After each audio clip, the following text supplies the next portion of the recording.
Friends, Raj Tarun, Lavanya వాళ్ళ lover ఎపిసోడ్సా, breakup ఎపిసోడ్సా అనుకోవాలా ఏమో లేదనమాట.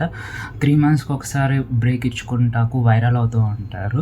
సో లావణ్య అండ్ రాజ్ తరుణ్ వీళ్ళ విషయానికి వచ్చేస్తే ఇప్పుడు వరకు జరిగిన ఎపిసోడ్లో రాజ్ తరుణ్, లావణ్య అండ్ మస్తాన్ సాయి ఫస్ట్గా వచ్చేసి లావణ్య వచ్చేసి రాజ్ తరుణ్ మీద అలిగేషన్ వేసింది. ఏమని అలిగేషన్? ఫస్ట్ అలిగేషన్ అనుకున్నారు, మేము రాజ్ తరుణ్ నన్ను ప్రేమించి మోసం చేశారు, వాడుకొని వదిలేశారు అన్నట్టు పిఎస్లో కంప్లైంట్ అయితే ఇచ్చిందనమాట.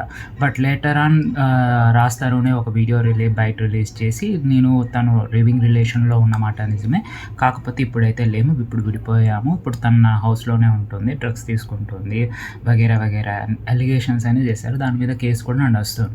In the meanwhile Shekhar భాష వచ్చి లావణ్య క్యారెక్టర్ మంచిది కాదు, లావణ్యకి మస్తాన్ సాయితో కూడా రిలేషన్ ఉంది, రాజ్ తరుణ్ని కూడా ప్యారలల్గా రిలేషన్లో ఉంది, సో ఆమె క్యారెక్టర్ మంచిది కాదని శేఖర్ భాష అలిగేషన్స్ వేశారు. దాని మీద లావణ్య ఫైర్ అయితే అయింది. చాలా డిబేట్స్లో ఆమె అయితే పార్టిసిపేషన్ చేసింది. శేఖర్ భాష ఇలాంటోడు అలాంటోడు అని కూడా చెప్పింది. లేటర్ ఆన్ ఇప్పుడు ఏమైందంటే, ఏదైతే హైదరాబాద్లో జూబ్లీస్లో లావణ్య ఉంటున్న నివాసనం దగ్గర రాజ్ తరుణ్ వాళ్ళ పేరెంట్స్ వచ్చేసి, మా కొడుకు ఇంట్లోకి నేను ఉండాలా అని అయితే గొడవ చేశారనమాట.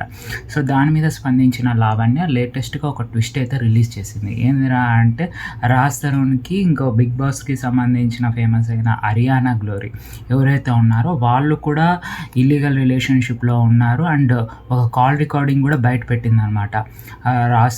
అరియానా వచ్చేసి లావణ్యతో మాట్లాడుతుంది, నాకు రాజును వదిలేసే, రాజుతో పాటు నేను ఉంటాను అన్నట్టుగా సారాంశం అయితే ఉందన్నమాట.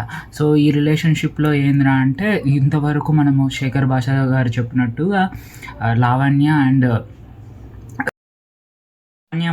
మస్తాన్ సాయి లవ్ ట్రాకే కాకోకుండా రాజ్ తరుణ్ కూడా ఒక లవ్ ట్రాక్స్ ఉన్నాయని లావణ్య అయితే కొన్ని ఎవిడెన్స్తో అయితే బయట పెట్టడం జరిగింది అనమాట. సో నాకు ఈ రిలేషన్షిప్ మీద ఏమనిపించిందంటే, ఎవరి స్వార్థం గురించి వాళ్ళు నాటకాలు వేస్తున్నారు అనేది అయితే అర్థమవుతుంది. బట్ ఇద్దరు కెరియర్ అయితే వాళ్ళు అనవసరంగా బయటకు పెట్టుకొని వాళ్ళ లైఫ్ స్పాయిల్ అయితే చేసుకుంటున్నారు. వీళ్ళిద్దరు కెరియర్ ఇలా పోతుంటే శేఖర్ భాష అనే ఒక థర్డ్ పర్సన్ వచ్చేసి వాళ్ళిద్దరి మధ్య చేరి అనవసరమైన దాంట్లో ఇరుక్కున్నారేమో అనిపించింది అనమాట. సో దీని మీద మీ కామెంట్ ఏందో కామెంట్ చేయండి ఫ్రెండ్స్.